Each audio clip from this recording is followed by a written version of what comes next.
This is the X-Zone Radio TV show with Rob McConnell on the X-Zone Broadcast Network and our worldwide family of broadcast affiliates. If you have a question for Rob McConnell or his guest, or if you've had a paranormal experience, call toll-free 1-800-610-7035 extension 0 or email xzone@xzoneradiotv.com. On all social media sites, our one address is X-Zone Radio TV.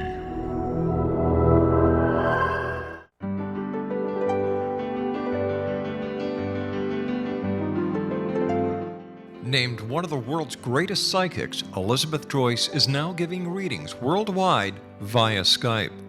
Elizabeth Joyce is recognized for her clairvoyant ability to help find missing persons, her analysis of dreams, past life regression work, mediumship, and her accurate predictions. Elizabeth has been a frequent guest on the X-Zone radio show with yours truly, Rob McConnell, now for several years.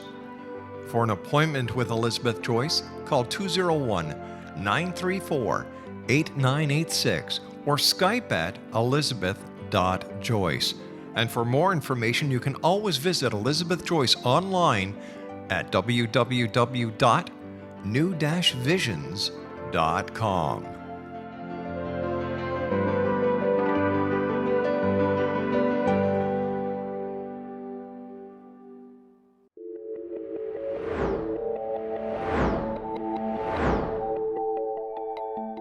Do you have a dis-ease that you would like to alleviate through a natural means? Have you been contacted by angels, ghosts, or even extraterrestrials and want to validate these experiences? Or would you simply like to speak with someone who can help you find your life's purpose? I'm Dr. Joseph Mara, and I'm offering my services free of charge for first-time clients contacting me during the month of April.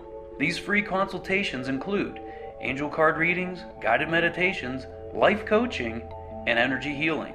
If you have always wanted to explore these types of experiences but were skeptical or simply could not afford them, then take advantage of this free special offer. Contact me through my website, aguidinglight, spelled lite.com, to schedule your consultation today. Until then, I offer you love, light, and laughter.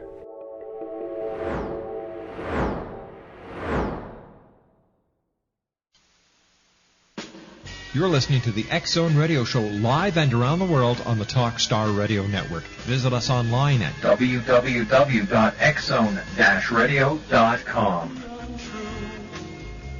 You know that I would be alive.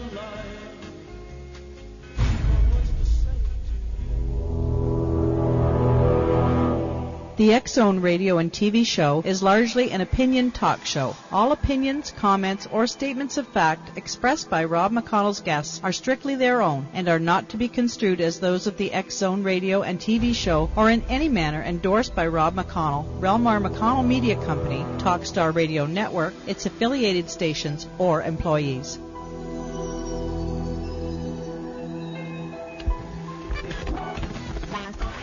All Hit Radio.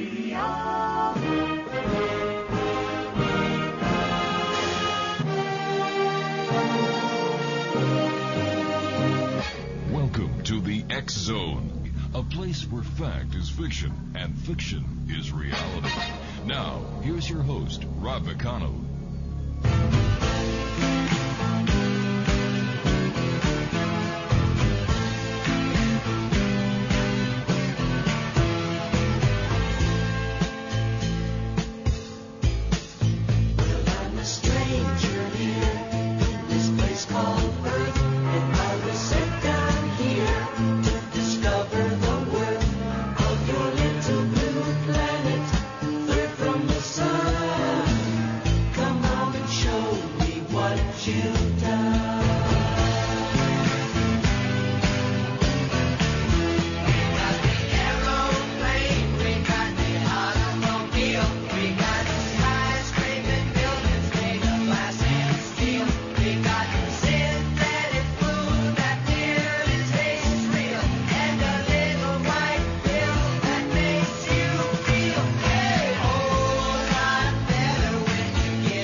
And welcome back to the X Zone, everyone. My name is Rob McConnell. I'd like to welcome all the affiliates who are now joining us here live on the Talkstar Radio Network. 1-877-528-8255 is toll-free throughout the U.S., Canada, Alaska, and Hawaii. My email address is xzone@talkstarradio.com, and our websites, www.xzoneradio.com and www.xzonetv.com. My guest this hour is Bill Knell. He is a paranormal researcher with almost 40 years of experience, a popular speaker, writer, and consultant.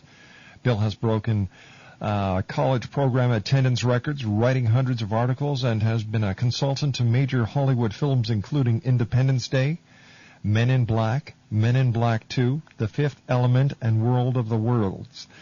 Bill became interested in UFOs after hearing from former military pilots about encounters with objects of unknown origin. These conversations took place with his father, a retired Air Force officer. Bill's father served on General MacArthur's staff during World War II and helped prepare a report on Foo Fighter sightings requested by the general. When it was completed, the report was over 10,000 pages long and still remains classified. And Bill Knell, welcome to the X Zone. How are you this evening, Bill? Thanks, Rob. How are you doing tonight? I'm doing pretty good. Great, thank you. And thanks very much for joining us tonight here on the X Zone. Bill, UFOs, big topic these days. We had Stevensville sighting. We had, the 63rd anniversary or 64th anniversary of Roswell a couple of weeks ago. Why are UFOs still such a hot topic? Well, I think it's because they don't stop. You know, one of the great things about looking at the UFO phenomenon and investigating it is that UFOs do the same thing here that they do where you are, that they do in other places around the world, and they've been doing the same things, it seems like, for thousands of years. They haven't really changed that much. And I think it's the frequency of the visitation and probably our ability to notice them more because, you know, now we have the Internet, so, you know, shows like yours that allow people to get that information about them so fast, you know. And now if there's a sighting in some obscure place, there's a much better chance of hearing about it, you know, first of all, hearing about it and then hearing about it very fast. So I think that what's going on with the UFOs is it seems like they're making themselves known to us a lot more than they did years ago. I think it started probably about 20 or 30 years ago and then worked up to things like the Phoenix Lights and more recently Stevensville sightings. I'm in Indiana, and we've had a lot of sightings here. You know, it seems to be a growing phenomenon and not changing, but just more frequently. There's a lot more sightings of the lights. There's a lot more interaction. I find it interesting because, you know, over the last few years, we've had a lot of encounters with the military. The Stevensville thing was interesting because when that first happened, I got a call from a friend of mine who used to work with the refit of F-16s. And he was not a military officer or person directly involved with the military, but he was basically worked for a defense contractor. And he had told me something very interesting. He said, you know, I was reading all this stuff about Stevensville, and I noticed that there were reports of all these F-16s in the air and some of them using afterburners. He said, look, I've worked with the refit on these things for like 15 years, and I've seen a lot of training missions and missions testing the new hardware and software, and I can tell you they would never have that many aircraft in the air at one time unless something big was going on. All right, Bill, stand by. We've got to take a commercial break. Bill Knell is our special guest. www.UFOguy.com. We'll be back on the other side of this 2-minute commercial break as the X Zone continues right here on the Talkstar Radio Network.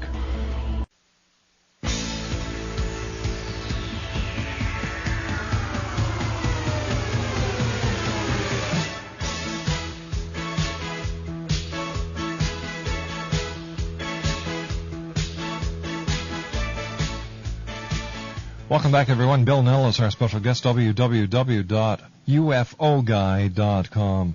Bill, before we went to the break, we were talking about a friend of yours who is in the military refitting F-16s. And he basically said that it was a non-military maneuver that they were talking about unless they were after something quite big or unknown. Well, basically what he was saying was that they would never have that many, F-16s up in the air unless something happened.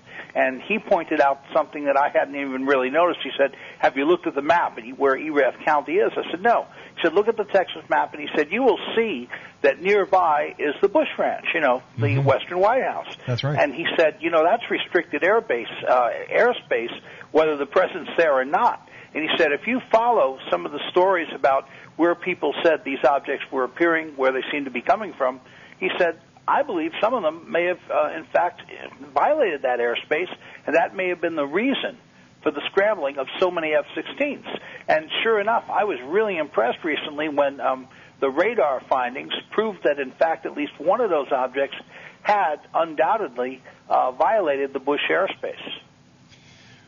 I understand MUFON is coming out with a press release or a press conference on July 26th. Well, I think what's happening is a lot of people were really disappointed with their first report. And, I understand. It's tough to, investigate these things because they were depending primarily on the sighting reports that people filled out, But I know that even Angela Joyner, who has that wonderful website, StephenvilleLights.com, she had went and, made some complaints because basically it seemed like they went just by the sighting reports and really none of the other information. And, of course, when you just go by that and you don't really look at what the military was doing and everybody else was doing, you have a very limited amount of information. Exactly. I think that they said these were stars, moons, planets, all kinds of crazy things.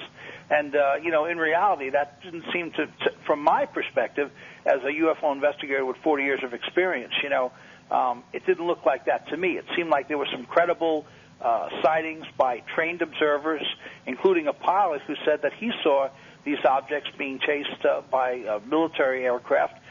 When you take it all together, you have to say this is a high-stakes case. All right, let's go to our phones. We have David in Ottawa joining us now. David listens to us on AM 580 CFRA. Hello, David.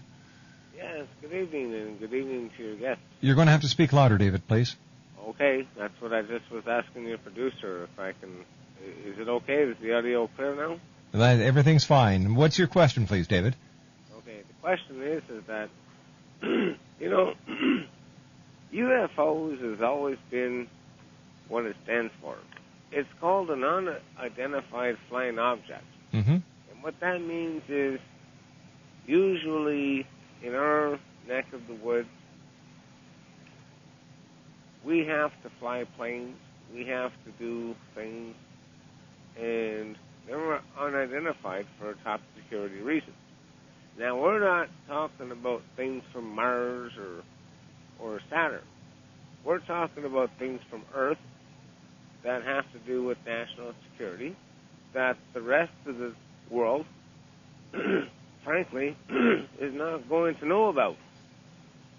How do you think of that, Mr. Guest? Well, I think that's a very good point. I mean, a point well taken. Not everything we see in the sky is an alien spaceship. I think what happens is that some things are indeed represent cases of high strangeness. I mean, you think about it, just in the last several days, we've had one of the 12 men that walked on the moon, Edgar Mitchell, come out and say, look, not only do I believe that UFOs are alien spacecraft, but I know they are because NASA told me they were. And in fact, there are aliens, and they are little guys, just like we see on television. And this is a man with 3 earned doctorates, including a doctorate from MIT. A man who set a record, the longest moonwalk ever, 9.5 hours on the moon, 33 hours in total. So, this is someone who knows what he's talking about and says, well, I can say that he took a picture of a UFO during the Apollo 14 flight. In fact, he reestablished the credibility of NASA after the horrible Apollo 13 disaster. He went on the very next mission, Apollo 14, set records and came back, safe and sound. So, he's a credible person, and he's saying that the government is, in fact, covering up information on UFOs. Of course, NASA's response is, we don't track these things, we don't know what he's talking about, and we disagree with him. But you know what? In all fairness, Edgar Mitchell has been one of the most highest profiled members of the Apollo mission team that has always been in the forefront, whether it's doing experimentations of ESP on the moon back to Earth, or whether it's talking about the government conspiracy. If, in fact, NASA did know all this information and there was a conspiracy and a cover-up, wouldn't more astronauts be talking about it? I don't think so, because, the astronauts I've met, and I actually did a show years ago, Sally Jesse Raphael's show with Edgar Mitchell, and I've done shows with some of the other astronauts. I can tell you that for the most part, they will say that, in fact, they don't know what UFOs are. They're very vague about it. You don't like talking much about it. I still think there's a code of silence. I mean, look at it this way. Why did the United States General Services Administration, which supplies, every government agency and does audits of their of how they act and what they do, they called NASA the most deceptive government agency in the entire country. Now, how can that be? We're always thinking the CIA's lying, everybody, but yet they're calling NASA the most deceptive government agency. That's just not right. Okay, so maybe I can step in. Sure, go ahead, David.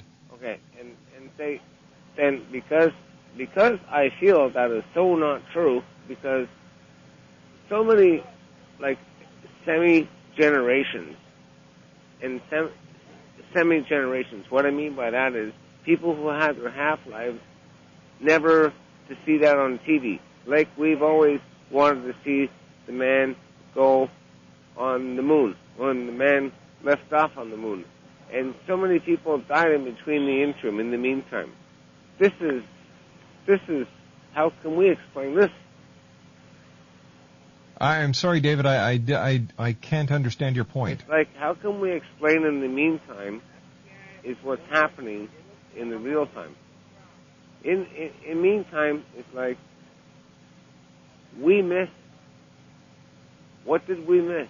Or are we missing anything? Or is it all just... So basically you're asking if it's real or if it's all smoke and mirrors. That's an answer. That's it. Bill. Well, from my standpoint, I've been primarily interested in things like physical evidence. For example, I worked on a case where a gentleman was driving his car 60 miles from New York City, and his car, UFO appeared above his car. This is in a Montauk Highway, and his car was lifted off the road by a UFO. He was returned some 12 hours after that without his car, found to be suffering from ionizing radiation. You can't get that just walking down the street. Importantly, his car was found 3 days later in a tree. This is a case with a lot of witnesses. People saw it, thousands of people, and yet it was a non-event. There's a lot of non-events like that. When I was a kid, a UFO hovered above a town pool in the town that I lived in.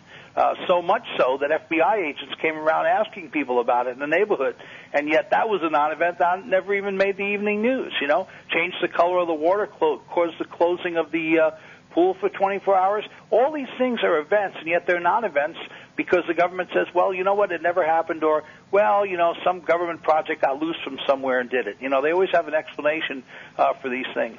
Bill, why do you think there's this suppression of information when it comes to UFOs, the cover-up? Well, I believe that the government's scared of public reaction to UFOs. I think they've always had that attitude. Our policy towards citizens has been for almost 100 years the same policy that British intelligence worked on. They basically said, look, if the public doesn't need to know, don't tell them, because if we keep secrets from the public, we're also keeping them from our enemies, so the end result is good. But, of course, in most cases, the end result's really not so good, because then it causes a lot of distrust among the public, with the government. And anyway, I've often thought, how can the government tell people about UFOs? What would they say? Well, we've got these things flying around, violating airspace, potentially abducting people, and there's nothing we could do about it. I think that because they can't do much about it, they're concerned about public reaction to that fact. Well, wouldn't it be better for the government to admit that they're there and let the public know that the government is aware and that they are doing whatever they can to protect the citizenry? Oh, absolutely. I'm for full disclosure. Yeah. I think they're making a huge mistake because they're also letting a lot of people out of the loop. There's a lot of fine minds out there that might be able to help them with this problem if they knew about it.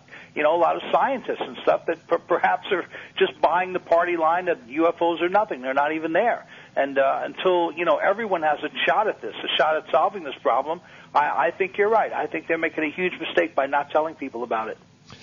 Bill, in your opinion, what is the most compelling evidence that UFOs are real? Well, that's a hard question in the sense of all the cases I've investigated, but I think that probably the most compelling evidence are, in fact, the physical evidence cases. I've worked on a lot of them over the years. I think that I would probably say the case that I worked on that really impressed me the most was a case in Casino Park in New York City where a UFO landed right in the middle of the park. It was seen by people that were on a road that was yet just a half mile away from the Long Island Expressway. So thousands of people saw that. It left a crop circle behind. It hit a tree. The tree started to die just on one side. People living around the park saw it. You know, things like that really impressed me because these are big events. They're hard to cover up, and that, in fact, did make the news. It made the worldwide news because, again, UFOs do the same thing in New York they do in other places. Now, I think of just a few days later in Voronezh, Russia, the exact same thing happened. A UFO landed, it left some strange material behind, created a crop circle, hit a tree, the tree died just on one side, was living on the other, except in that case, aliens came out as well, and people saw that. So, you know, there's commonality, and the fact that it did this thing within a space of a few days really impressed a lot of people, and that's true. Commonality and physical evidence are the things that impress people about UFO cases. What about the Phoenix Lights, Bill? Well, you know, the Phoenix Lights are interesting. I have my own take on them because I was driving into Phoenix from Flagstaff on the day of the Phoenix Lights event I believe it was March 14th, 1997. I was speaking in Phoenix that night, and one of the things I noticed was when we started to hear about them on the radio, all of a sudden I was driving down I-17, and you just saw all these police clearing the road. I mean, we had to pull over to the side of the road, just literally clearing it. And then these military convoys heading to Phoenix at like 60 or 70 miles an hour. Now, I've seen National Guard convoys. I've seen military convoys. I have never, in all my travels, and I've left a lot of tire tracks on roads in the USA and Canada and other places, and I've never seen anything like that in my life where just, you know, it was like an emergency. They just had to get into Phoenix. Bill, stand by. I've got to take my news break at the bottom of the hour. Bill Knell's our special guest, www.ufoguy.com. When we come back, Bill and I will be talking about the Phoenix Lights, right here live and around the world on the Talkstar Radio Network from our studios in Hamilton, Ontario, Canada.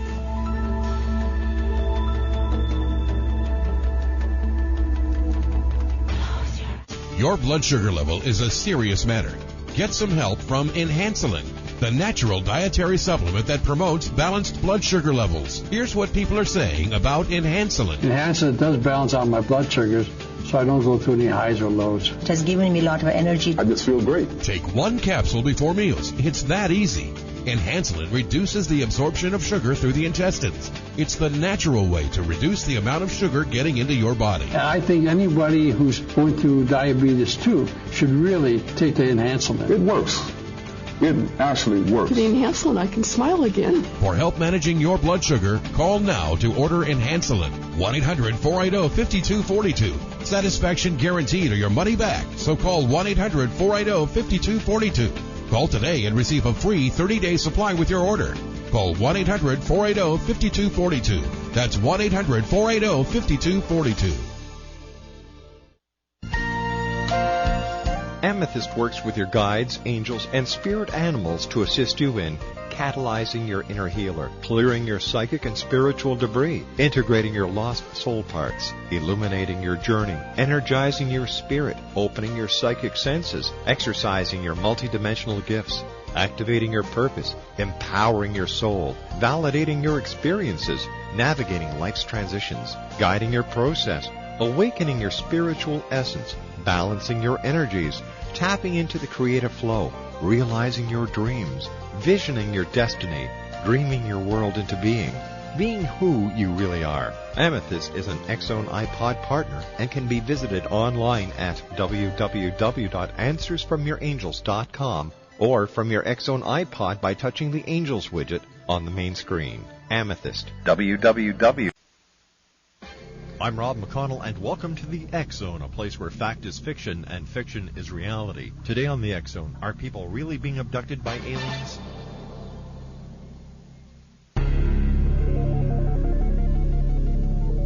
Are people really being abducted by aliens? Well, if you were to ask 9-year-old Ryan from Port Colborne, Ontario, he would show you the marks on his hands and tell you about the night he was teleported from his bedroom into a hovering UFO over his home, and about the experiments the aliens conducted on him. Dr. Roger Lear, a medical doctor in California, has extracted 11 implants from people in Canada and the United States who have only one thing in common. They have all had encounters with UFOs. 70% of all Americans believe they have seen a UFO. 40% of them believe they have been abducted. Maybe E.T. never went home.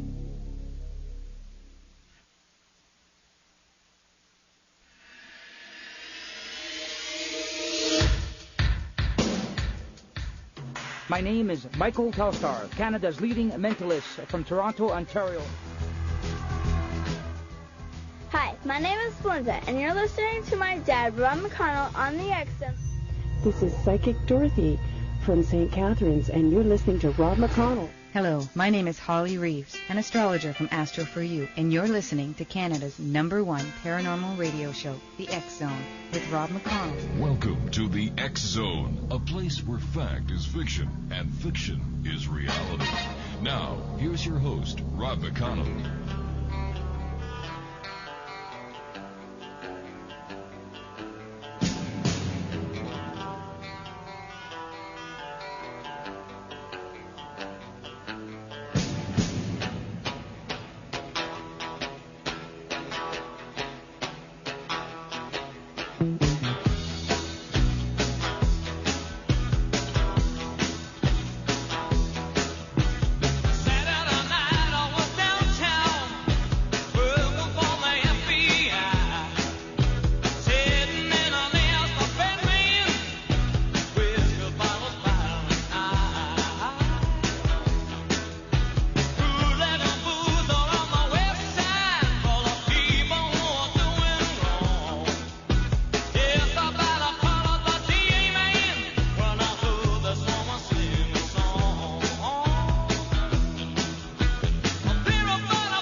Bill Knell is our special guest. He is a paranormal researcher with almost 40 years of experience. And Bill, before we went to the news at the bottom of the hour, you were just telling us how you were driving into Phoenix the night of the Phoenix lights and how the police were opening up the road, clearing it for the military.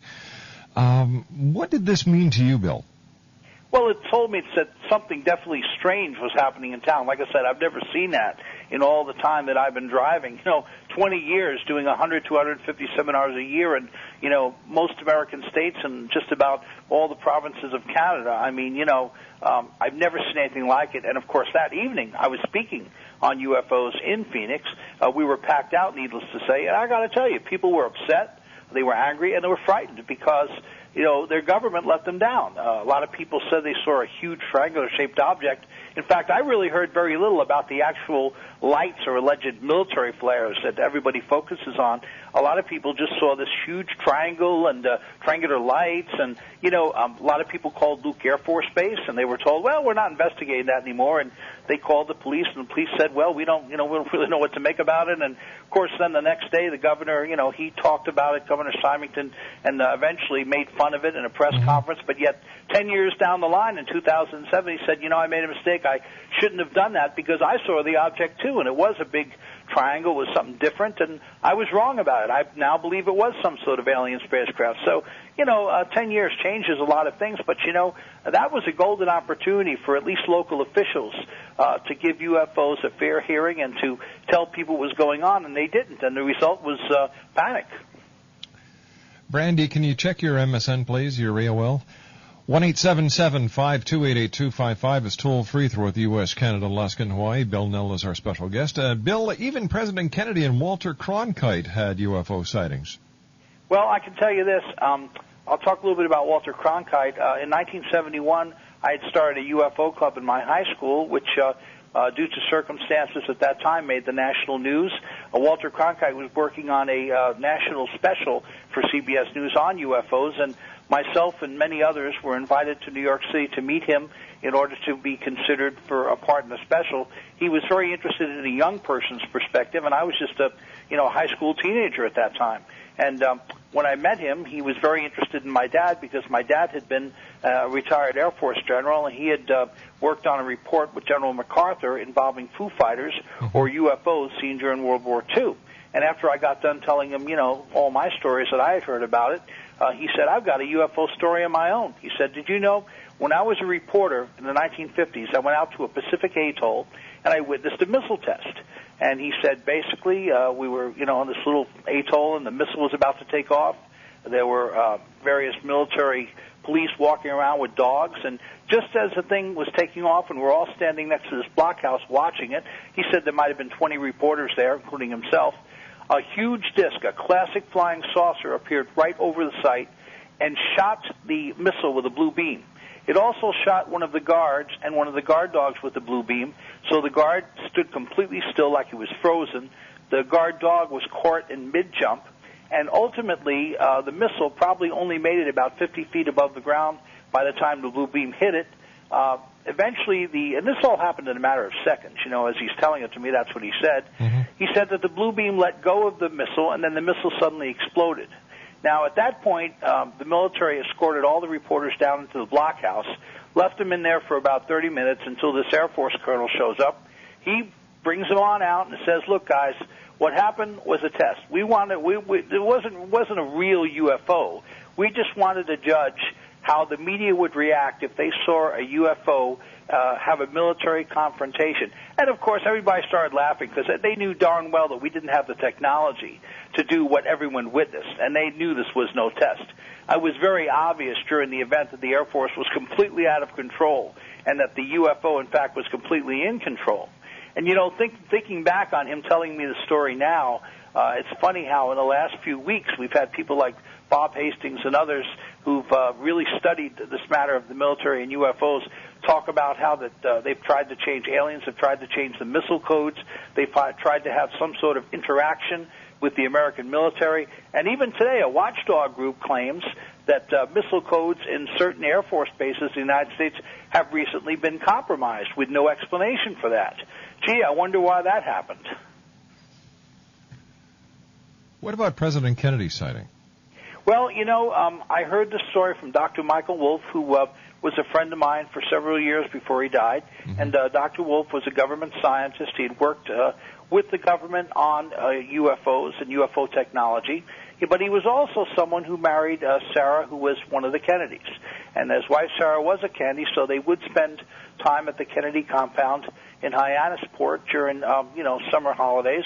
And on this particular occasion, Wolff was sick in bed. He had a bad cold, but Sarah went out on the boat along with many others. They went out on a motorboating with President Kennedy. And apparently during this event, a huge UFO, again, a classic kind of egg-shaped or disc-shaped UFO, suddenly appeared. Of course, the Secret Service and the boats surrounding them went completely berserk. They didn't know what to do. The thing only stayed around a short period of time, but after it left, Kennedy went right back to the pier, and he immediately told everybody, he said, look, nobody talk about this. I'm not exactly sure what happened, but I don't want anyone talking about it. But she had to go in and tell, Dr. Wolff what happened, and of course he was very impressed by it. And that was, a first-hand thing in the sense of his wife actually seeing the UFO and seeing Kennedy seeing it and seeing the, reaction of the Secret Service to it. So, once again, we've had a number of presidents who've seen UFOs, but, Jimmy Carter and Ronald Reagan and others, but that was probably one of the more spectacular sightings I've ever heard of. When it comes to UFO crashes, how many crashes have there been, and how many of these discs have actually been recovered by the military? Well, my father didn't talk about it much because it was hard to get information about UFOs from him, but I got the impression there were a number of crashes, and I got the impression that they probably began sometime in the 1930s, not necessarily in America, but perhaps in other countries that were friendly to America. For example, I know that in at least one case there was a crash in Sweden where the battleship Alabama, which is now on display in fact, the state of Alabama, had brought back a huge disc-shaped object covered by a tarpaulin on its deck. Now, it did that sometime just shortly after World War II. Now, that disc allegedly crashed many years before, but that was the first opportunity we had to get it. So, I think there's been a lot of crashes, and I think it's given the government, the United States government at least, and potentially others, the chance to examine some of the alien hardware and try and figure out how it works. As far as how much success they've actually had with that, I don't know. What's your take on Roswell? Well, I've been to Roswell a number of times over the years. I started going there at a time before it really became famous, and a lot of people knew about it. In fact, the first time I went to Roswell, it's a hard place to find, and when I got there, I was asking one of the police officers in town, how I might find the famous UFO crash site. He said, that wasn't nothing. He said, why don't you take this road straight out of town and forget about it? I'm like, boy, well, that pretty much tells you the attitude. And that was pretty much the attitude. I mean, I remember going to the Chamber of Commerce, and they gave me this little folder they had, which had about one paragraph about the Roswell crash, which basically said one time somebody thought a UFO crashed around here, but it really didn't. It was a weather balloon, and so on and so forth, because the attitudes changed today. But one of the things that impressed me about Roswell was the caliber of the witnesses. You had people like Walter Hout, the information officer, who said he was ordered to put out a press release saying that there was indeed a UFO crash. Glenn Dennis, who was worked at one of the local funeral parlors, had a contract with the government to provide funeral services, and was asked to find all the small child-sized coffins he could and bring them out to the base. One of the things that probably impressed me more than anything else was the level of the witnesses. And then, of course, in '97, we had Corso, retired Major Corso, come out, Philip Corso, and talk about how that he was at the base the day after Roswell, where some of the materials were brought in, and subsequently got involved in the reverse engineering of some of the materials from Roswell. So you got to remember, these aren't just the average people. I mean, there are average people. There's people that were airmen or just happened to be in the area at the time that could tell you stories about Roswell. But we're talking about high-ranking, retired United States military officers that really have a reputation on the line to lose.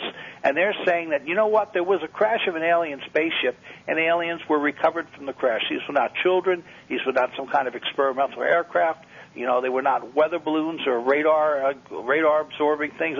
This was something different. So that really impressed me. And I think that Roswell did, in fact, involve at least one or more potentially alien objects that were brought down because of the experimentation of a new type of radar.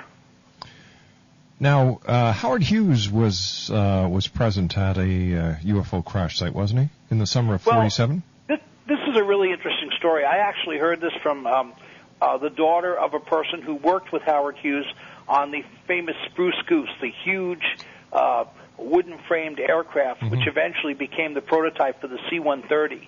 And what Howard Hughes wanted to do, he wanted to prove that a huge aircraft could, in fact, fly and carry tons of troops and, equipment and all kinds of stuff. And he ultimately did. He spent the summer, interestingly enough, of 1947 getting this aircraft ready for the flight.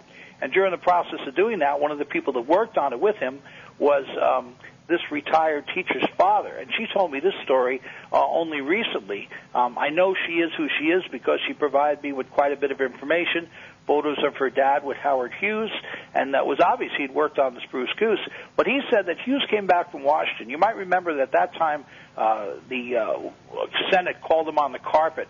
They had all these hearings because they said he had wasted money and, done this and that. It was all political, but he got through it. And when he came back, he said, while I was in Washington, I was approached by these people that wanted me to work on something, wanted me to figure it out. I wanted to know if you'd have interest in that. So he asked this gal's father if he would have interest in working on the project. He said, well, what is it? He said, well, I was basically taken to this airbase. He didn't say where. He said, I was shown this object, which appeared to be some sort of a disc-shaped object, and in the process of that, I was also shown the pilots of this craft. He didn't say they were aliens, but he said they appeared small and not to be human. And it was interesting because after the whole thing settled down, he claimed that he wasn't going to bother with the project because it was too much trouble. But I heard from another witness who later said that, in fact, he worked for Howard Hughes. He had proof that he did, and that Howard Hughes actually was working on an anti-gravity drive from one of these aircraft. So he had two separate independent witnesses that said that Howard Hughes not only viewed a crashed UFO, which could have been the Roswell one, it could have been one from some other crash, Aztec or somewhere else, but he apparently did view a crashed UFO in possession of the United States government, the bodies of aliens, and apparently had some sort of involvement in trying to figure out how the thing worked. 1-877-528-8255, toll free. Bill Knell is our special guest. His website is www.ufoguy.com. Bill, when you're out talking to students or if you're talking to groups, what is the most common question that you get asked? Well, I think people ask me more than anything else, why are they visiting here? Why do they come here to see us? And I always tell people, that's the million-dollar question. First of all, you'd have to figure out who they are. There appears to be several different type of groups of aliens that are coming here, and some may be coming here because they're interested in us, because we're curious beings. I mean, we like to go to other planets and find out what's there. Others may be coming out of necessity. One of the stories about abductions is that they're doing the abductions to reestablish or firm up their own DNA, that sometimes babies are born or hybrids are born. I worked on a number of cases where women claimed that there's no way they could have gotten pregnant, but they got pregnant, and when they did, the fetuses were removed from them from 1 to 3 months after they became pregnant. So, that may be another reason why they're coming here. Another reason could simply be because of some of the resources we have. UFOs are seen over water a lot. I remember in 1969 I read a Rudder magazine article. Rudder's a boating magazine. All right, stand by, Bill. We've got to take our final break for this hour. Bill Knell is our special guest, www.ufoguy.com. In the next hour, Major Kevin Randall joins us talking about Roswell and the MJ-12. My name's Rob McConnell. This is the X-Zone, live and around the world on the Talkstar Radio Network. If you've ever wondered about past lives or even life between lives, and you think the whole idea is a little strange, you're not alone. Dr. Georgina Cannon, author of the books Return, Past Life Regression, and You, and her latest book, Discovering the Interlife, writes her books to remove the woo-woo from these regression protocols and to show the therapeutic benefit and opportunities that happen with these journeys. Discovering the Interlife is the one book you'll need as you continue on your life journey. As Shirley MacLaine said about the book, this is a very, very powerful work. So be kind to yourself and find out more about Discovering the Interlife at www.lifebetweenlivescanada.com. That's www.lifebetweenlivescanada.com. You'll be glad you did. To contact Dr. Georgina Cannon at the Ontario Hypnosis Centre in Toronto, Ontario, Canada, visit www.ontariohypnosiscentre.com. What's new, pussycat? Whoa, whoa. The cat is finally out of the bag. Secrets of Cat Attitude revealed. This is the No Copycat book that gives you the X Factor in personable insight and experience to understanding cat behavior and solving problems from the cat's point of view. Learn the Secrets of Cat Attitude revealed by Carolyn Bartz. That will take the relationship with your cat up a notch and to the next level. Discover why cat owners live longer, healthier lives. Medical facts revealed and why your cat can't help it. Digital photos to guide you in cat care. Safety tips, historical and myth gems, and a fun, enlightening quiz. The perfect gift for smart cat owners and cat lovers. If you love your cat, take the journey now. Don't wait. To order your copy of Secrets of Cat Attitude Revealed, visit www.secretsofcatattituderevealed.com. Secrets of Cat Attitude Revealed, the perfect gift.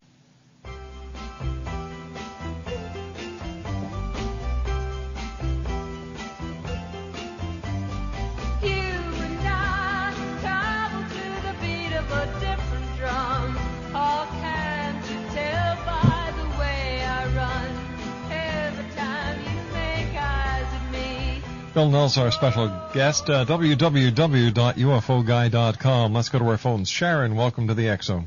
Oh, hello. Yeah, I'm full of questions, Mr. Knell, or Dr. Knell. First of all, do you think these alien beings, I saw Edgar Mitchell, or heard Edgar Mitchell in the Situation Room tonight saying about how he had seen one. It rather frightened me. Although I have had a weird experience once. But what is, I was going to ask you the purpose. Do you think because of all these recent shows and everything that we are moving closer to some kind of a disclosure? I would like to think so, but I'm afraid that it's probably not true. I think that what we've seen people like Mitchell come forward and talk about UFOs, but overall, of course, he's someone who is a retired astronaut, retired Navy captain, but I seriously doubt that you'll see anyone present in the government come forward, because they're going to have to tell people in the United States and the world that they have hidden the truth about UFOs potentially for 50 to 80 years. And that's may I going to ask be a you, tough, it's going to be a tough thing to admit. Do you think they might be from another dimension rather than another planet? I think they travel dimensionally. I think that Jacques Vallée had it right years ago when he wrote about that. Yes. I think that they are able to arrive and suddenly vanish and appear because they are able to use time-space portals. Well, certainly they must have a purpose for being here. And what do you think it is? And don't you think they will ultimately be overtly, so all the world can see it on television? Well, I think they've made some pretty outrageous, moves in sense of appearing over major cities, especially in the last year and other places. But, the news media never met a government press release they didn't like. So every time they make an appearance, the government just says, well, they're not really, they're something else, they're planes on maneuvers or they're swamp gas or they're weather balloons. They always have some explanation for them. Well, I have seen a craft up close and personal once in my life. I was with my aunt, and it was in a city. In Montreal in 1987. Wow. But I'm just wondering if I just get the feeling that something is getting closer. I just have an inner sort of feeling that why don't they just land somewhere? Why don't they just land on Parliament Hill? They do land, and they land in big cities, and then we ignore them. Like I said. No, but I mean in a type of a way that cannot be ignored with the media around it. Why don't they? I think we're assuming they're humans and act like us, but maybe that's not part of their agenda, or maybe it's just not in their emotional makeup. Who knows? All right, Sharon, thanks very much for joining us tonight. We have to go. Bill, it's been a great pleasure. I hope that we have the pleasure of having you back on in the near future because we still have so much to go through. Thanks, Rob. Bill Knell, thanks very much for joining us tonight. www.ufoguy.com. My take on Edgar Mitchell is I think that Mitchell is a little out to lunch because he's the only astronaut who's come forward and said, I saw aliens on the moon. He sells a lot of books. He goes to a lot of speaking engagements. I don't know. He's got his own institute, so he's got to make a lot of scene in order to make a lot of cash. I don't buy Edgar Mitchell's story one bit.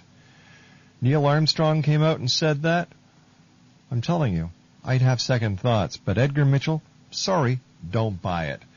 When we come back from the news at the top of the hour at 6.5 minutes past, Dr. Kevin Randall will be joining me. We're going to be talking about Roswell and the MJ-12 and much more. My name's Rob McConnell. This is the X-Zone, live and around the world on the Talkstar Radio Network from our studios in Hamilton, Ontario, Canada. Don't go away.